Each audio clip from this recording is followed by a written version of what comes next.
يا أيها الذين آمنوا كونوا قوامين بالقسط شهداء لله ولو على أنفسكم أو الوالدين والأقربين إن يكن غنيا أو فقيرا فالله أولى بهما فلا تتبعوا الهوى أن تعدلوا وإن تلووا أو تعرضوا فإن الله كان بما تعملون خبيرا يا أيها الذين آمنوا بالله ورسوله والكتاب الذي نزل على رسوله والكتاب الذي أنزل من قبل ومن يكفر بالله وملائكته وكتبه ورسله واليوم الآخر فقد ضل ضلالا بعيدا إن الذين آمنوا ثم كفروا ثم آمنوا ثم كفروا ثم ازدادوا كفرا لم يكن الله ليغفر لهم ولا ليهديهم سبيلا بشر المنافقين بأن لهم عذابا أليما الذين يتخذون الكافرين أولياء من دون المؤمنين أيبتغون عندهم العزة فإن العزة لله جميعا وقد نزل عليكم في الكتاب أن إذا سمعتم آيات الله يكفر بها ويستهزأ بها فلا تقعدوا معهم حتى يخوضوا في حديث غيره إنكم إذا مثلهم إن الله جامع المنافقين والكافرين في جهنم جميعا الذين يتربصون بكم فإن كان لكم فتح من الله قالوا ألم نكن معكم وإن كان للكافرين نصيب قالوا ألم نستحوذ عليكم ونمنعكم من المؤمنين فالله يحكم بينكم يوم القيامة ولن يجعل الله للكافرين على المؤمنين سبيلا۔ اے لوگو جو ایمان لائے ہو، انصاف پر قائم رہنے والے اور اللہ کے لیے گواہی دینے والے بن جاؤ، اگرچہ وہ تمہارے اپنے خلاف ہو یا والدین اور قرابت داروں کے خلاف۔ اگر کوئی غنی یا محتاج ہے تو اللہ ان دونوں کا زیادہ خیر خواہ ہے۔ پس تم خواہش نفس کی پیروی نہ کرو کہ تم عدل نہ کر سکو، اور اگر تم کج زبانی کرو گے یا گواہی سے اعراض کرو گے تو بے شک جو عمل بھی تم کرتے ہو اللہ اس کی خوب خبر رکھنے والا ہے۔ اسلام سے بڑھ کر انصاف پسند کوئی دین نہیں کہ جس میں اپنے خلاف گواہی دینے کی بات کی جا رہی ہے، یعنی اپنے خلاف گواہی دینے اور حق کی بات صاف صاف کہہ دینے سے بعض اوقات اپنے نفس پہ تو یہ بات بھاری ہوتی ہے لیکن سامنے والے پر اچھا اثر پڑتا ہے اور اس کا دل بھی نرم ہو جاتا ہے۔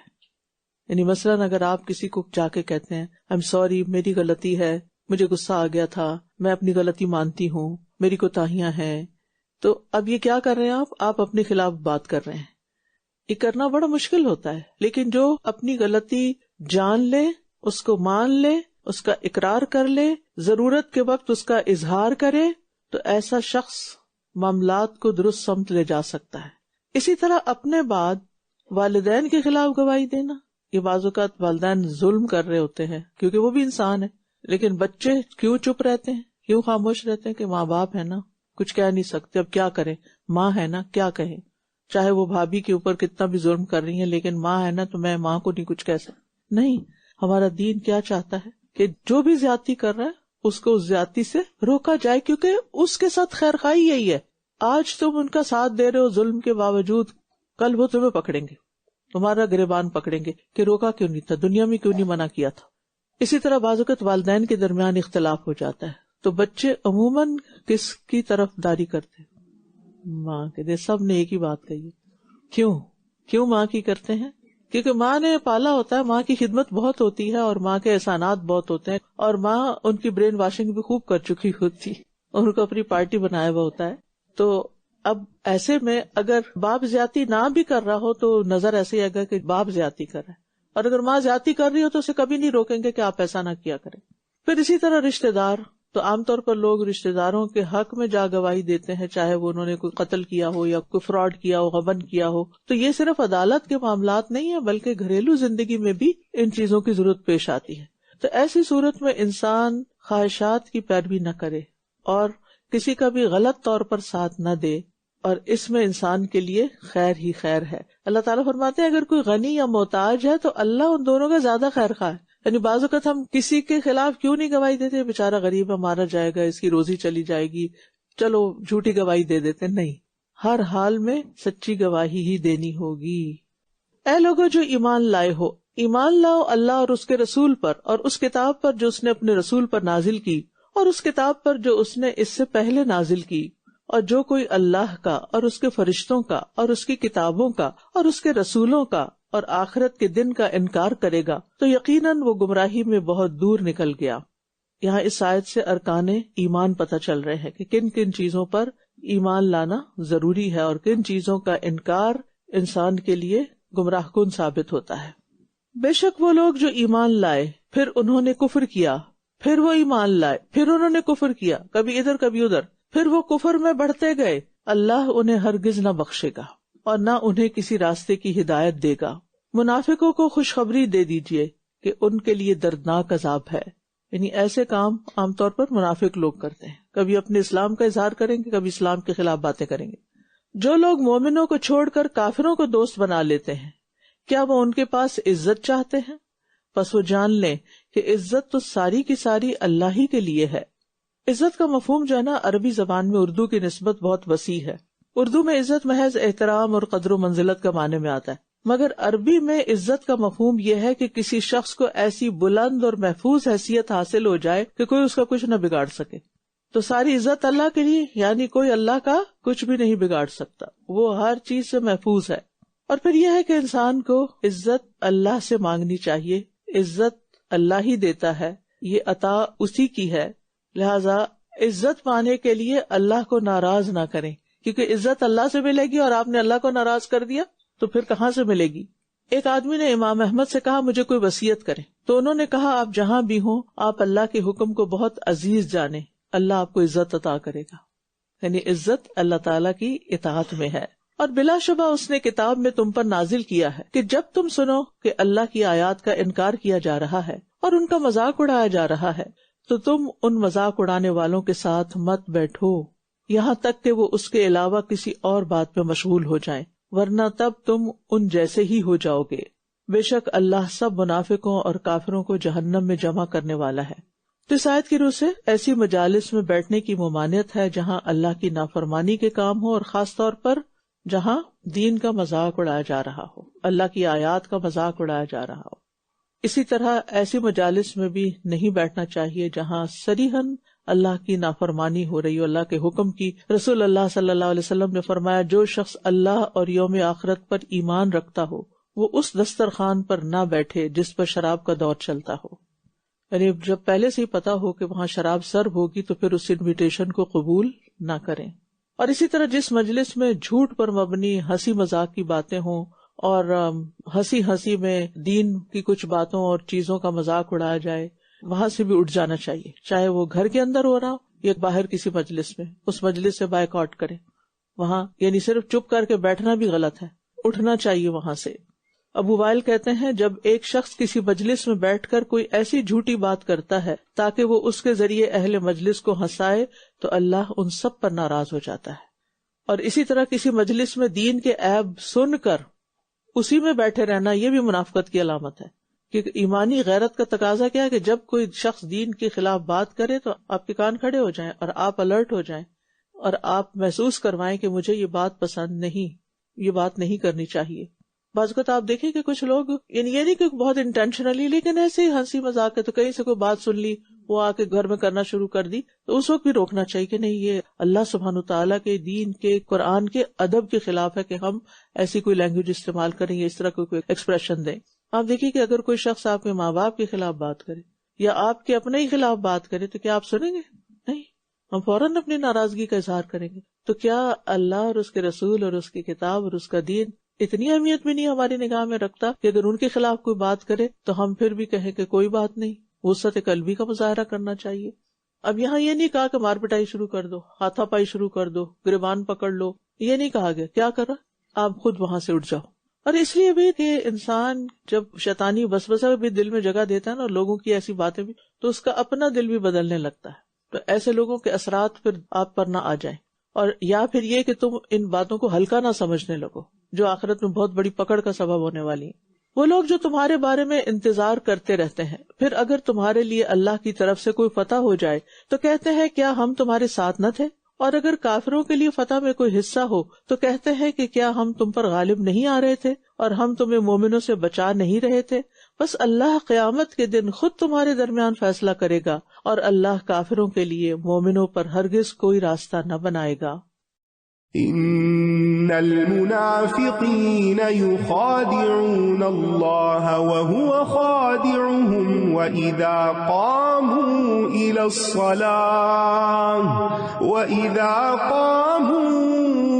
إلى الصلاة قاموا كسالى يراءون الناس ولا يذكرون الله إلا قليلا مذبذبين بين ذلك لا إله هؤلاء ولا إله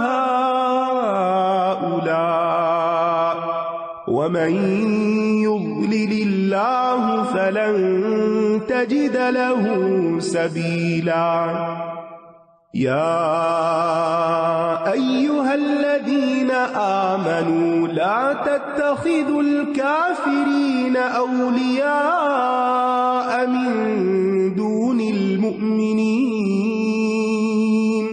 أتريدون أن تجعلوا لله عليكم سلطانا مبينا إن المنافقين في الدرك الأسفل من النار ولن تجد لهم نصيرا إلا الذين تابوا وأصلحوا واعتصموا بالله وأخلصوا دينهم لله فأولئك مع المؤمنين وسوف يؤتي الله المؤمنين أجرا عظيما ما يفعل الله بعذابكم إن شكرتم وآمنتم وكان الله شاكرا عليما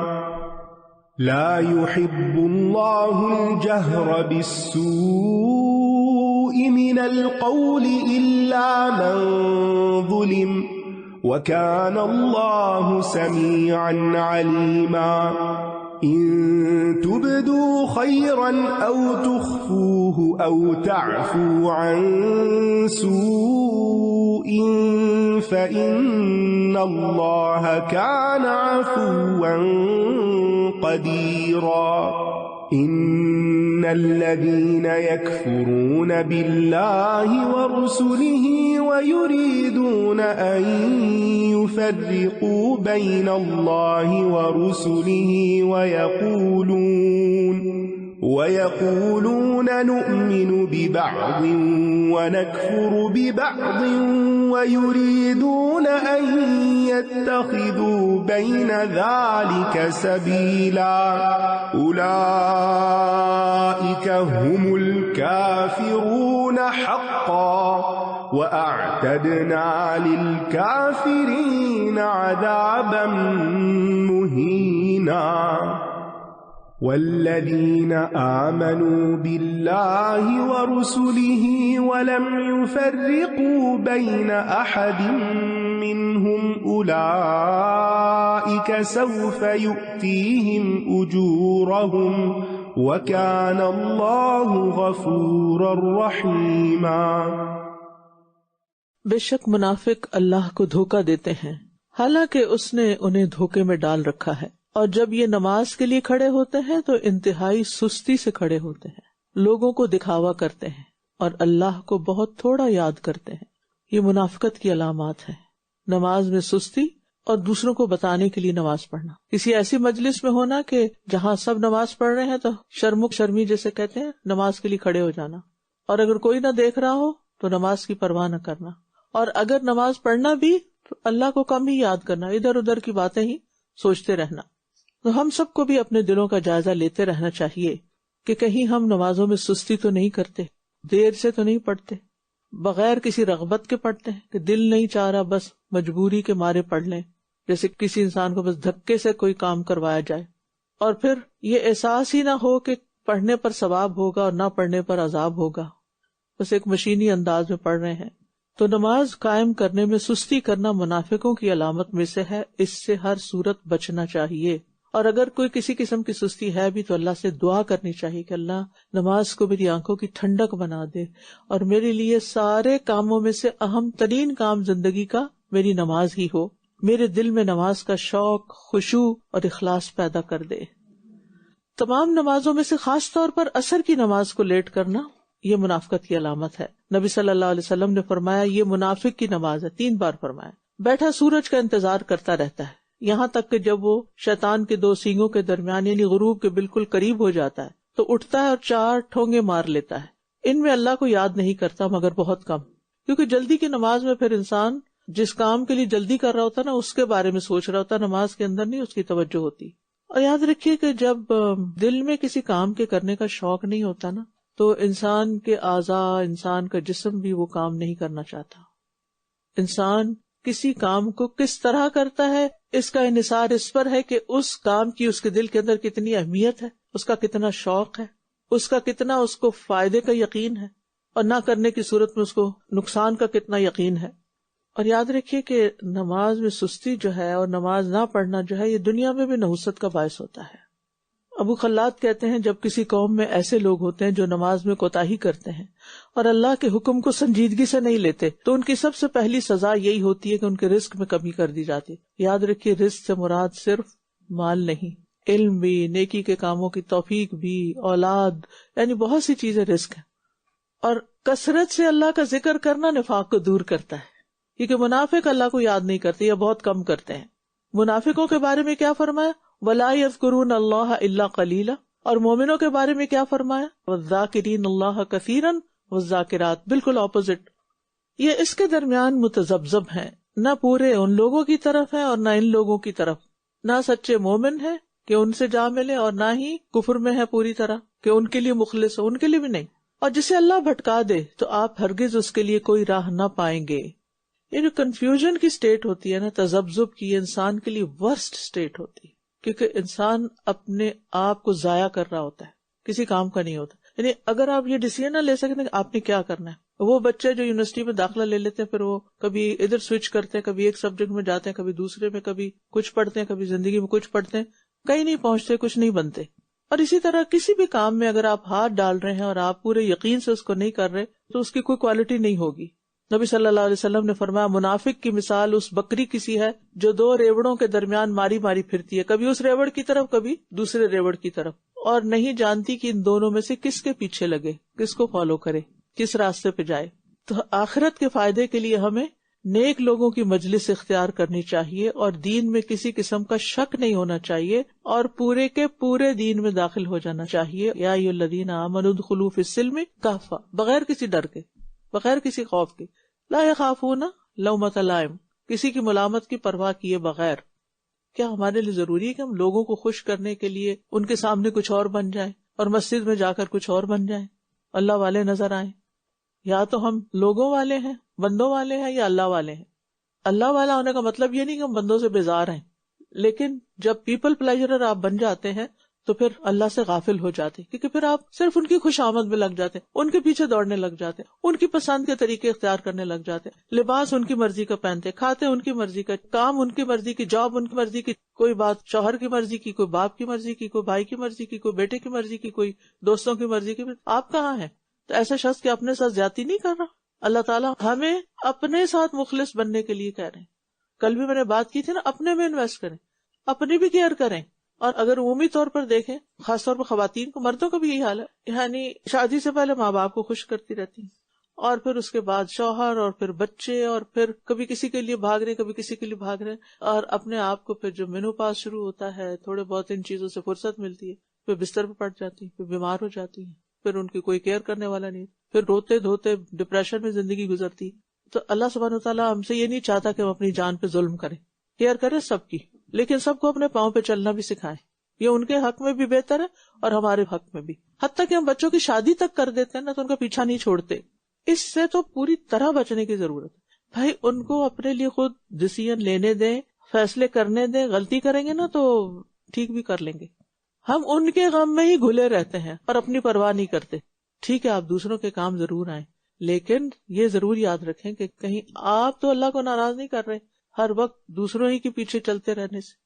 کیونکہ بعض اوقات ہم چلے جتنا بھی ہم دوسروں کے لیے کر سکیں ضرور کریں، لیکن نمازوں کی قیمت پر نہیں، دین کی قیمت پر نہیں، اپنی گروتھ کی قیمت پر نہیں.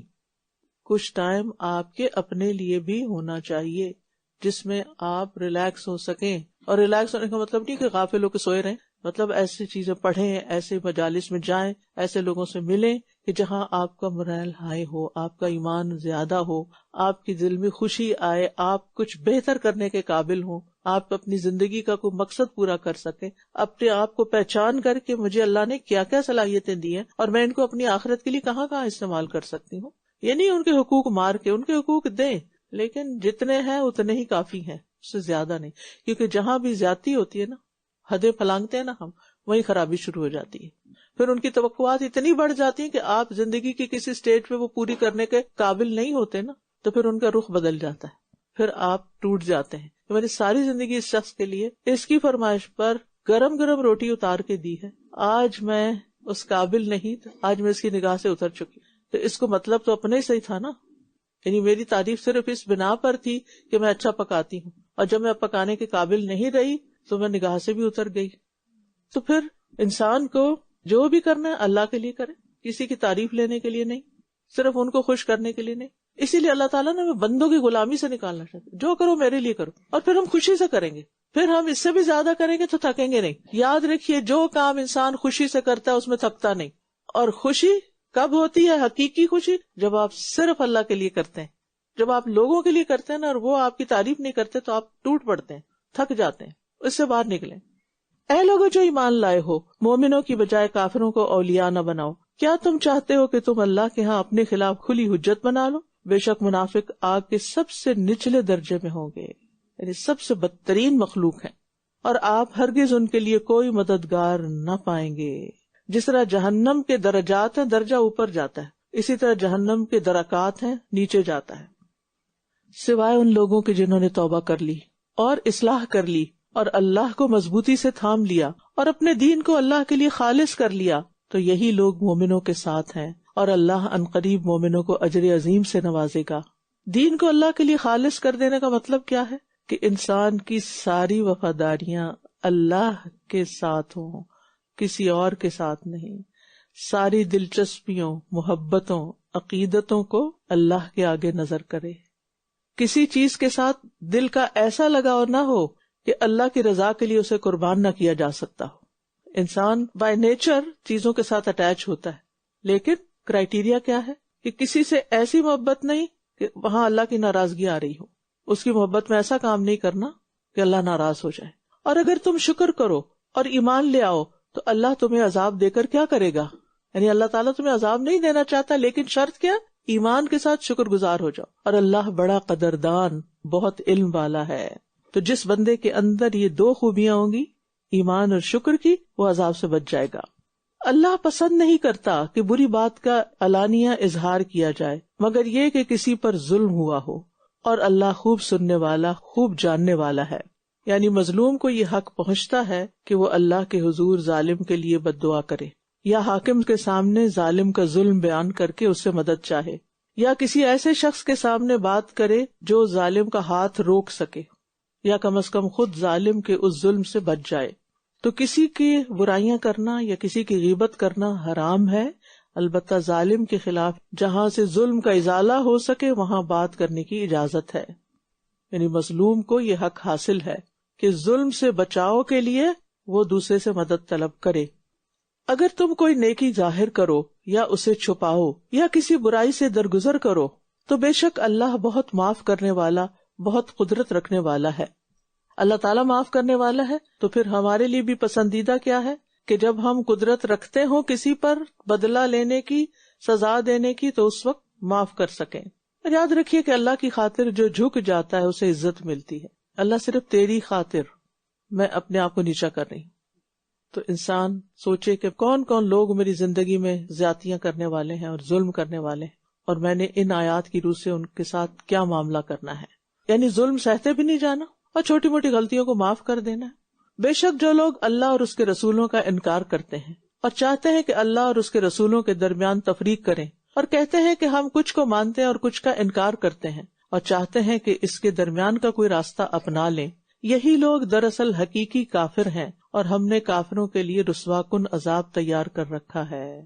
یعنی ایمان کا تقاضا ہے سارے رسولوں کو مانا جائے، اور جو لوگ اللہ اور اس کے رسولوں پر ایمان لائے اور ان میں سے کسی ایک کے درمیان تفریق نہ کی، ایسے لوگوں کو اللہ ان کے اجر ضرور عطا کرے گا، اور اللہ بہت بخشنے والا، نہایت رحم کرنے والا ہے۔